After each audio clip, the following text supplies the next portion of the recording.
Mga tao, may nagsumbong daw sa isang faith healer tungkol sa akin.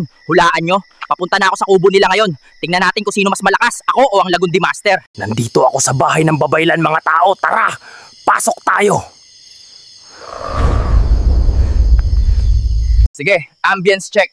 Mga halamang gamot, nandito. Mga kandila, madrama. Spiritual na tension, 100%. Nakakatakot naman tong kubo, gusto ko nang umalis! Para sa'yo to! Aswang ka! Ah! Tingin ko may amats ako mga tao dahil sa halamang gamot na yun. Hindi yan magandang senyales. May tumawag sa barangay, exorcist. Takas na tayo mga tao, hindi ko alam na ganun kalakas yung Babaylan. Dun sa albularyo, respeto sa powers mo. Pero next time, collab na lang tayo. Huwag naman ampal ng herbs, please. Mahalaga ang self-care mga tao. Laging mag-hydrate, lalo na kapag muntik ka ng ma-exercise.